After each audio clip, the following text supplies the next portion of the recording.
สบายดีพี่น้องฝ่ายสู้ทุกคนพบกับซ่องเบาคำพาเที่ยวจาโนเซนเก่าเซนเคยเนาะคลิปนี้เบาคำขออนุญาตพาทุกคนมาเที่ยวเขตหนองพญามาเที่ยวมาเบิ่งมาชมเนาะ เลี้ยวซ้ายไปถนนพลต้อง 1.5 กิโลเมตรนะพี่น้องทางไปศรีวิไลไปซื้อแมนฮงกับยาสินเนาะ2 กิโลเมตรเลี้ยวขวาแมนฮงหมอแม่เลยเด็ก 2.4 กิโลเมตรหลายคนถ้าบ่ได้อยู่ประเทศลาวประมาณ10 ปีนี่ก็สิบ่ฮู้ทางกำขวานี่พี่น้องเอ้ยถือโอกาสพามาเบิ่งพามาชมเนาะว่าเส้นทางนี้เป็นแนวใด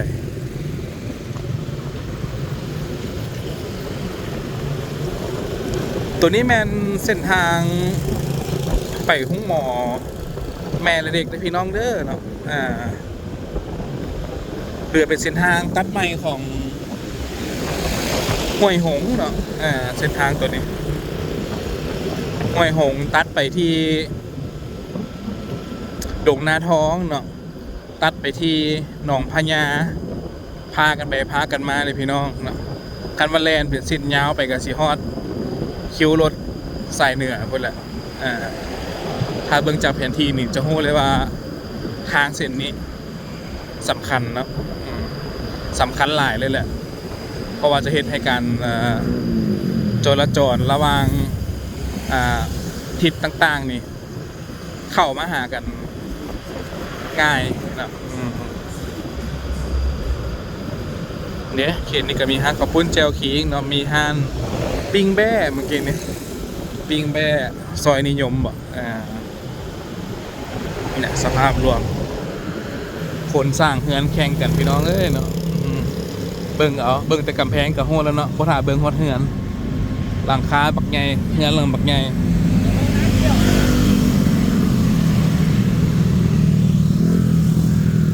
นี่ไม่อย่างพูดเนาะเด็กแว้นบ่จังได๋โหดล้วนๆเลยพี่น้องเป่าคำกับผู้หนึ่งในขี่น้ำเขาเนี่ยเดี๋ยวเขาจะมาแกล้งเดียวกันโบจังเนี่ย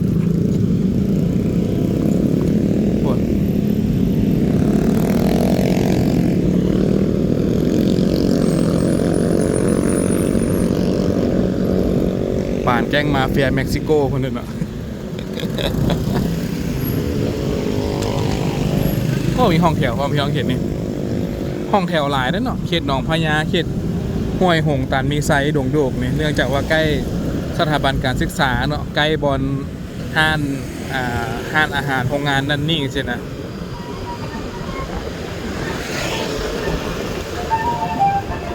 งานครัวแม่ตุกกี้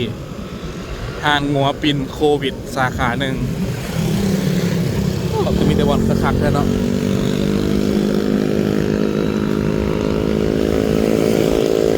เส้นทางนี้พูดเดียวกับ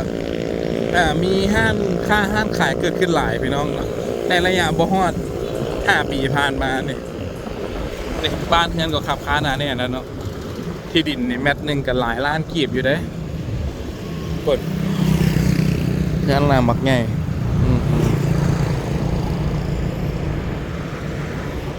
หลังไหนก็มูลค่าการก่อสร้างนี่บ่แม่นน้อยนะพี่น้องเทียบใช้เงินกีบนี่ก็สิหลายโตโคตรเนาะเทียบใช้เงินดอลลาร์นี่ก็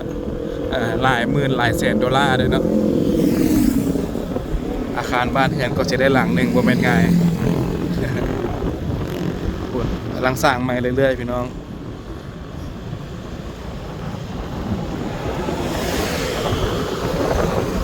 ฮานโฟคิงฮานกินดื่มโอ้จังไส้จะขวาสั่งเฮือนสั่งซาน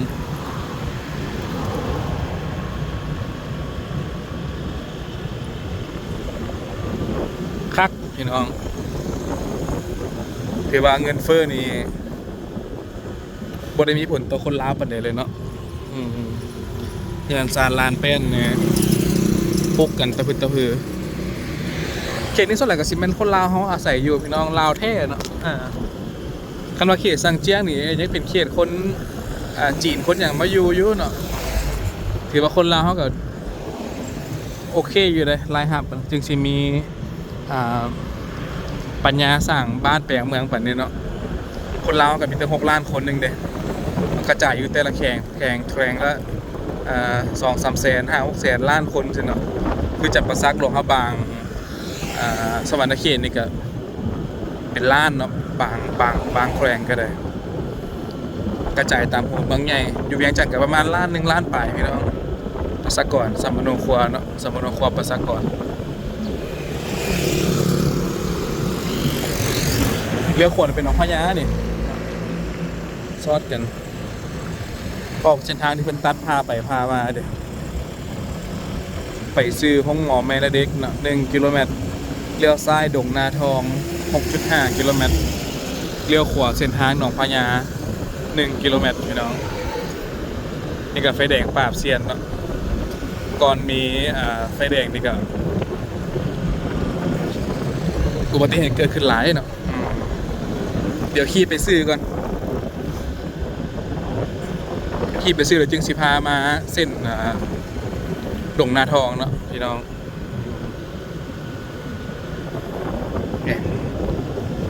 ที่ดินนี่ราคานี่บ่มันง่ายเด้อเนาะหลายล้านเลยพี่น้องเขตนี่ก็ได้แมตช์1เนาะขายเป็นแมตช์อยู่ลาวเหรอขายเป็นเขตนอกนี่ขายเป็นตอนขายเป็นเป็นให้เนาะแต่อยู่ในเมืองนี่เป็นแมตช์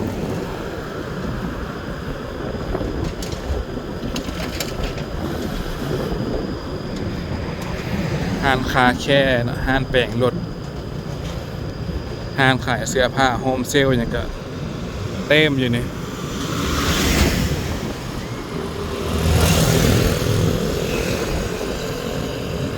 เป็นเอาเนาะบ้านเฮือนนะบริษัทนี่ก็ตั้งกันตะพือ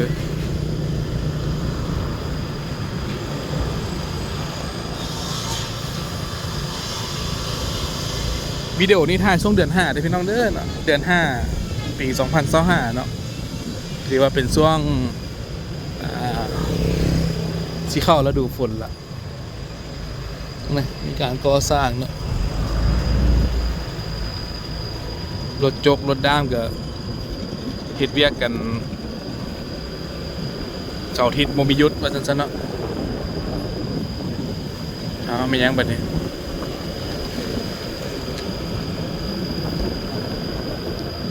อันนี้ขึ้นกับวัดหนองพญานะพี่น้องเดี๋ยวไปลบแดดนิดนึงก่อนวัดหนองพญาในปัจจุบันป่าไม้นี่มันไล่เลยพี่น้องนี่หากระทรงสกัดคนด้วยวะเนาะกำลังจูดอยู่เนาะห่างคนก็ยังบทันใหม่ครับอยู่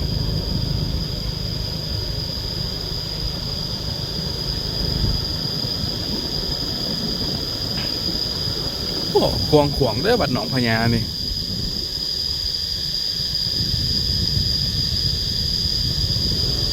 เสียงจักจั่นนี่ประสานเสียงกันนี่บ่มันง่ายฟดหูคักฤดูกาลแมงจีนูนนะพี่น้อง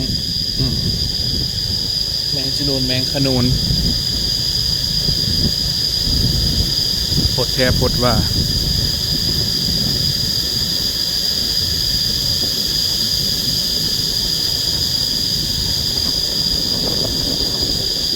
ศาลาหอแจก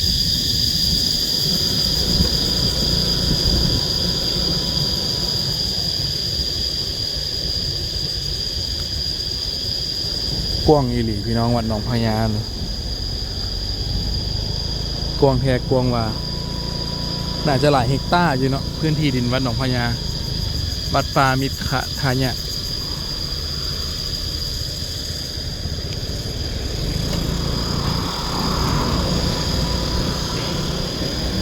เดี๋ยวว่าคำพาดไปชมห้องหมอแม่และเด็กนะพี่น้อง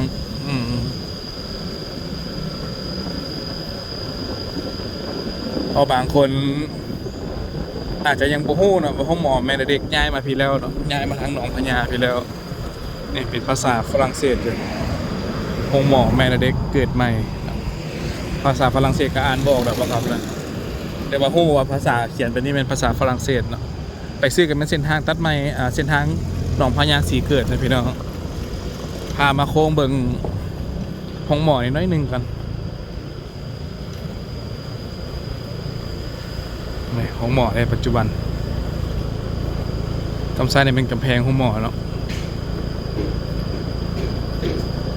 ห้องเฮียนวงแสงเดือนเลี้ยงเด็กอนุบาลประถมสมบูรณ์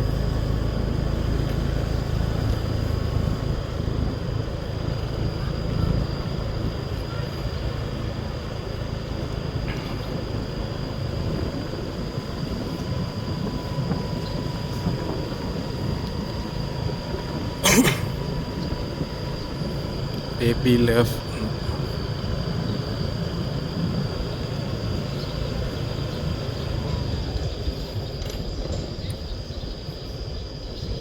นี่พี่น้องสภาพของหมอแม่และเด็กประเทศลาวเนาะคันชื่อว่าเราเป็นห้องหมอเฉพาะทางของการประสูติการรักษาแม่และลูกแบบนั้นซะเนาะเป็นอันดับต้นๆของประเทศลาวแล้วนี่ตะกี้เพิ่นย้ายมาแต่นั้นเนาะย้ายมาแต่มโหสถบ่นะพี่น้อง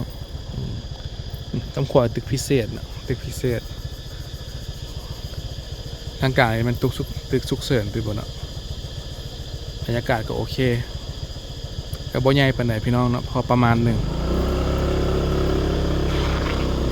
พามาซองเบิ่งพอได้รับรู้นำกัน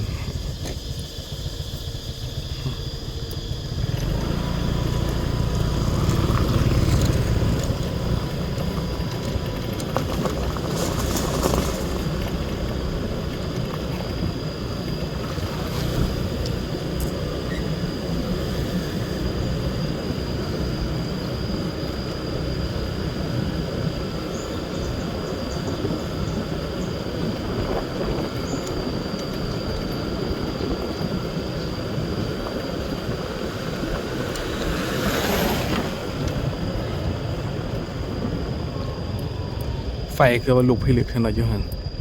จุดอย่างน้อไก่เติบบ่พี่น้องไก่พุ่นเนาะแทงบ่มักมันสอดหูสอดเห็นประเด็นนะเบาคำเนี่ยติดตามตัวนั้นกันพี่น้องคอยถ่ายคลิปเป็นระยะเนาะตัดต่อเขาใส่กันเอาพี่น้องมาต่อน้ำกันเนาะระหว่างเส้นทางสี่แยกหนองพญาตัดไม้หนองพญาไปดงนาทองเนาะไปเบิ่งว่าจุดนี้มีอาหารขายอย่างแน่เนาะพอได้เห็นน้ำกันเลี้ยวขวาผ่านตลอดทางเส้นนี้นี่สูงก่อนพื้นปกตินี่ประมาณ1 เมตรปลายนะพี่น้องประมาณ1 เมตรปลาย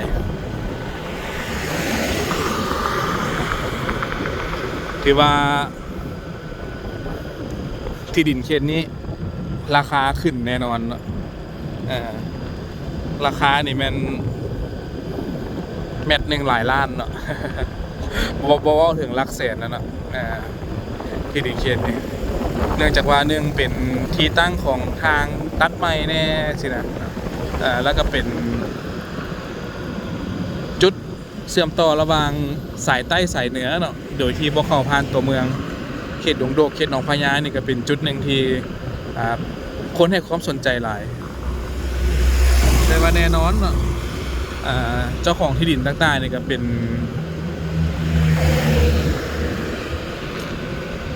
ชาวนาผ่านมาทงไฮทงนานี่มันเต็มเนาะแต่บอกว่าปัจจุบันนี้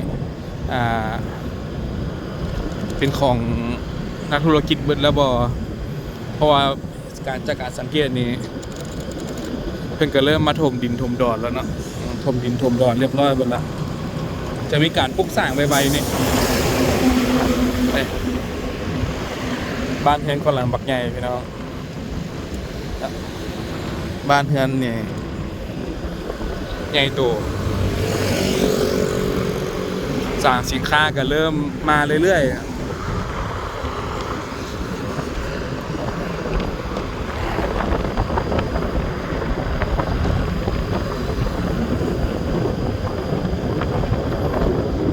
ทรายเมืองเสียงซื้อขาย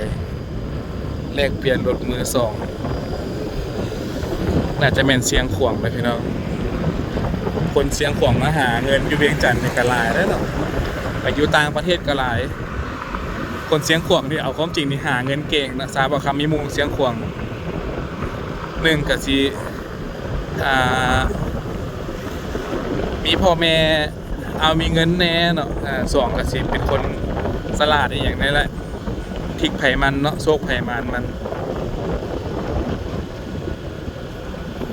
เริ่มมีการถมดินถมดอนเต็มไปแล้วพี่น้องเลย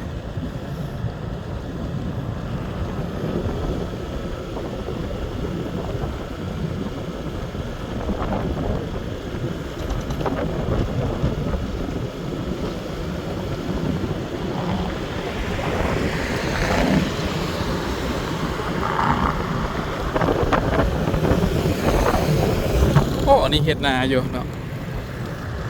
หากก็อันไถนาลาดนาแล้วด้วยเนี่ยบางคนก็เฮ็ดนาบ้านบางคนก็เฮ็ดนาปีนะแล้วแต่คนสะดวกเลี้ยวซ้ายไปบ้านโบนางัว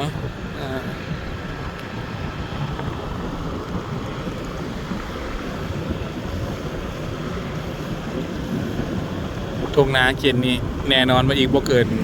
2-3 ปีนะพี่น้อง7-8นี่ก็สิเริ่มบ่มีแล้วแหละเอาการประกันไปเลยเนาะเนื่องจากว่าเป็นทำเลทองทำเลทอง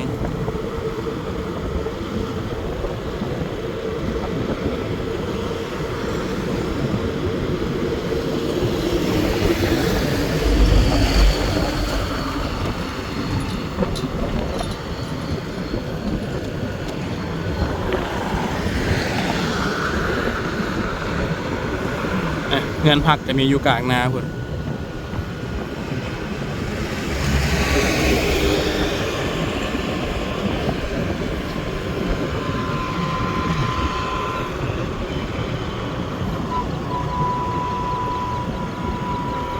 เดี๋ยวว่าคำพาเลี้ยวซ้ายทางหน้าเนาะไปเบิ่งการก่อสร้างบริษัทต่างๆพี่น้องห้างค้าห้างขายนี่มันเต็มอยู่ครับรู้สึกว่าเขตนี้นี่จะเฟื่องฟูเป็นพิเศษแล้วเนาะเส้นทางตัดไม้หนองปีงเนี่ยที่ลึกได้หับสมน้ำกันพี่น้องนี่สิ่งปลูกสร้างก็เริ่มเกิดขึ้นเรื่อยๆเนาะ2-3 สั้นอากาศก็สิปลอดโปร่งในจักหน่อยหนึ่งนะช่วงฤดูฝนที่จะมาถึงนี่นะตอนนี้ก็มาฮอดขอบเขตบ้านหนองบึกใต้แล้วนะพี่น้องเดี๋ยวว่าคำพาเลี้ยวซ้ายทางหน้าเนาะบริษัทผสมคอนกรีตสร้างทางนี่ก็ยังมีเต่าผสมอยู่นี่อยู่เพราะว่าตั้งแต่เขตนี้เลี้ยวซ้ายไปนี่แม่นล้วนแต่มีห้างใหญ่เนาะเดี๋ยวไปเบิ่งนั่นกันว่าสิใหญ่ซำใดก็คำถ่ายมาฝาก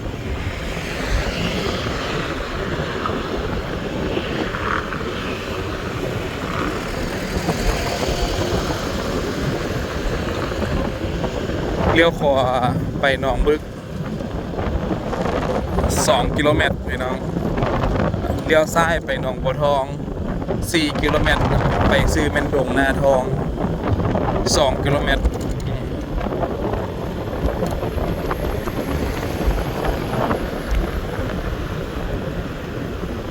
นี่เป็นวงเวียนใหญ่หนองบึกเลยพี่น้องเด้อ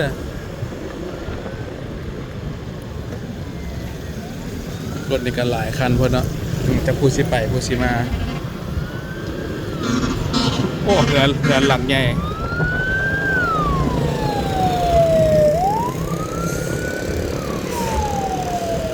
เรือนหลังใหญ่พี่น้องเรือน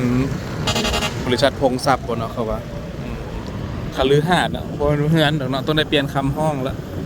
เนื่องจากว่าใหญ่อีหลี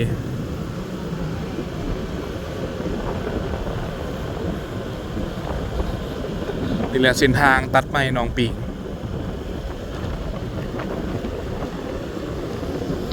กำขวานี่เป็นกลุ่มบริษัทพงศัพท์ทวีนะพี่น้องเป็นบริษัทเกี่ยวกับเรื่องของเคลื่อนไฟฟ้าเนาะการก่อสร้างต่างๆในลาวเฮาถือว่าเป็นบริษัทพงศัพท์ทวีกรุ๊ปเนาะในเลยได้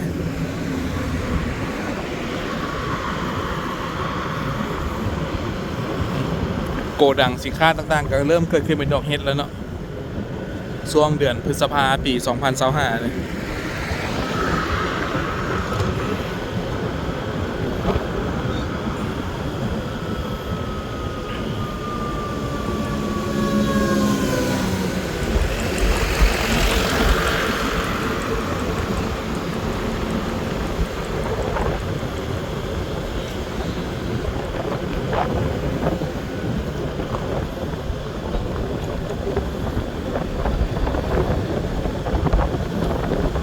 แผนกท่องเที่ยว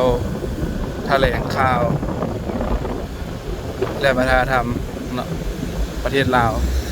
จุดนี้เลยพี่น้องเพิ่นเขียนได้อย่างว่ากระทรวงแถลงข่าววัฒนธรรมและท่องเที่ยวเนาะแผนกแถลงข่าววัฒนธรรมและท่องเที่ยวนครหลวงจันทร์เนาะจุดนี้หลายห้องการก็ย้ายมาอยู่เขตนี้แหละพี่น้องเนาะตึกอาคารเต็มเขตนี้นะเนี่ยเส้นทางตัดไม้หนองปีง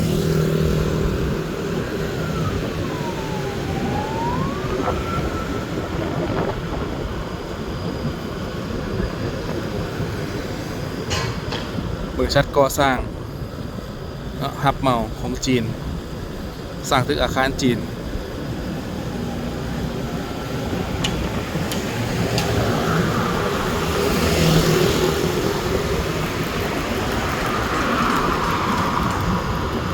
ศูนย์ซ่อมแปลงรถยนต์อะไรครบวงจรเนาะมือหนึ่งมือสองอันนี้ก็ครบอีกอันนี้ก็ได้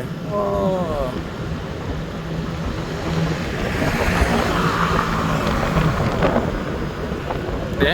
เต็มพี่น้องเลยเนาะห่างห้ามบริษัทส่วนหลายเป็นของจีนนะเนาะเขตนี่รถกลจักรต่างๆในของจีนเต็มไปเลยบ่ฮอดปีพี่น้องสร้างโครงสร้างเล็กนี่ก็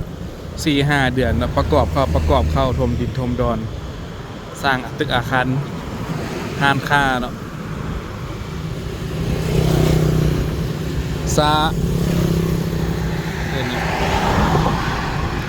เบิ่งเอาเนาะเขตหนองปิงนะ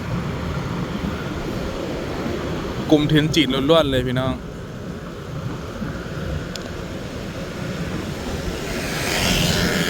ตะกี้ก็อยู่หนองด้วงเนาะกลุ่มจีนนะหนองด้วงเลยย้ายไปสร้างเจียงเนาะแล้วก็มาตึงออกฮอดปัจจุบันนี่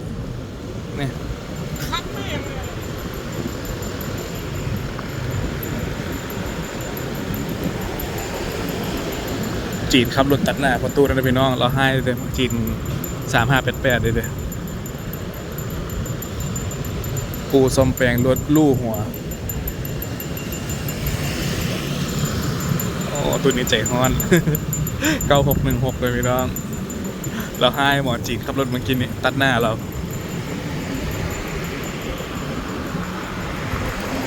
เต็มโรงงานในอนาคตจุดนี้แหละจุดขายสินค้าประเภทต่างๆของจีนที่เข้ามาลาวเนาะถ้วยบวงพวงจองครบ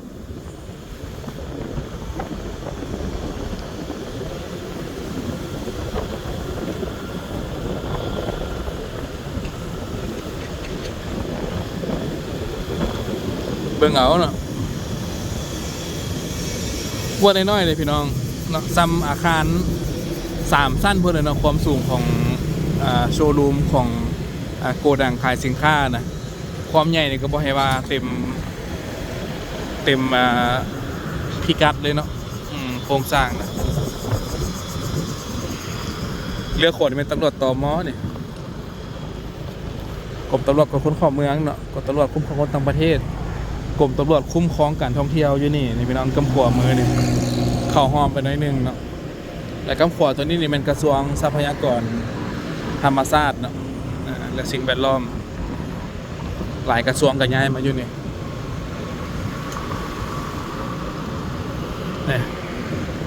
เพิ่นต้ากลจักรไฟฟ้า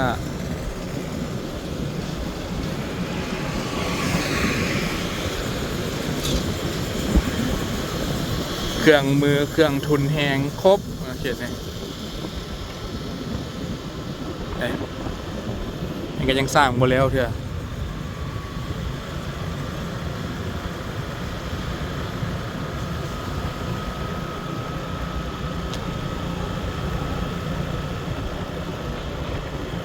กำลังก่อสร้างเนาะบุดเดียวพี่น้องเลยปวดบ้านเฮือนกำลังบักใหญ่ในคฤหาสน์ด้วยกันนี่ก็ได้เนี่ยโอ้ใหญ่แท้ใหญ่ว่ามีโดรมอีก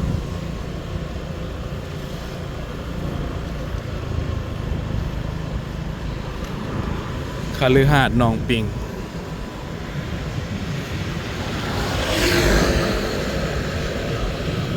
โครงสร้างเพิ่นมหาศาลพี่น้องการลงทุนมหาศาลเนาะว่ามันง่าย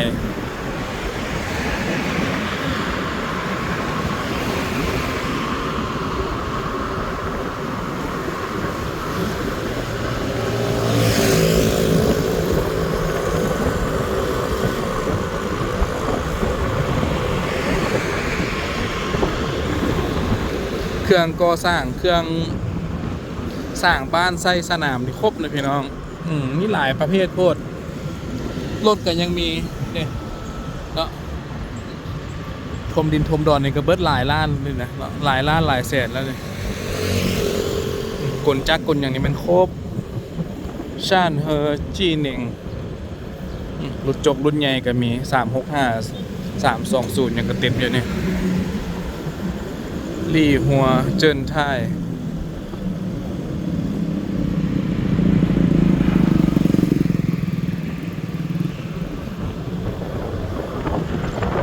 ง่ายเขตนี้นี่บ่เกินปีหนึ่งพี่น้องแน่นเลยแหละเนาะประเภทห้างค้าห้างขายนะขนาดระยะครึ่งปี2025นี่ยังเต็มปานนี้แล้วเนาะถึงมหาศาลเลยที่จะมาลงใส่เขตนี้รับประกันเลยเนาะเขตหนองปิงนี่จีนเต็มแน่นอน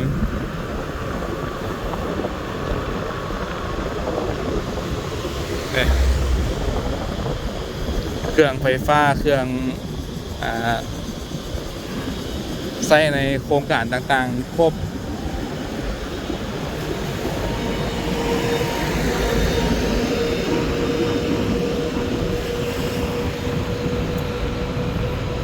เบิ่งเอาเนาะโกดังเขาน้อยเลยใหญ่นะให้พี่น้องเบิ่งเอาซะ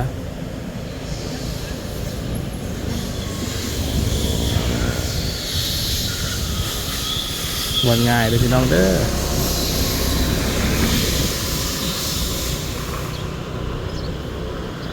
โครงสร้างบางบอนก็เป็นซ้ำตึก4-5 ชั้นพุ่นแล้วเนาะโครงเหล็กละล่าเนี่ยเลี้ยวขวาได้ไปปากทางพี่น้องตรงน้าโศกเนาะเลี้ยวซ้ายได้ไปหนองบัวทองเอาแล้วพวกกับไม่ในคลิปหน้าเลยพี่น้องสำหรับคลิปนี้บ่คำกับพาเบิ่งประมาณนี้เนาะเขตหนองพญาเขตหนองปิงกับหนองบึกนะก็พอได้เบิ่งเห็นสภาพรวมน้ำกันเนาะว่าเป็นจังไดขอบใจที่ติดตามรับชมเนาะพบกันใหม่ในคลิปหน้าเด้อพี่น้องเด้อเนาะสำหรับคลิปนี้ก็บ่มีหยังหลายเนาะขอขอบใจให้พี่น้องทุกคนที่เสียสละเวลาอันมีค่าเข้ามารับชมเนาะฝากกดไลค์กดติดตามกด Subscribe ด้วยพี่น้องเด้อหรือว่าสามารถกดปุ่มซุปเปอร์แตงนะเพื่อเป็นกำลังใจทางเบาคำได้ สร้างสรรค์คลิปใหม่ๆเนาะเพื่อสนับสนุนคนลาวนํกันขอบใจหลายๆบ๊ายบายโชคดี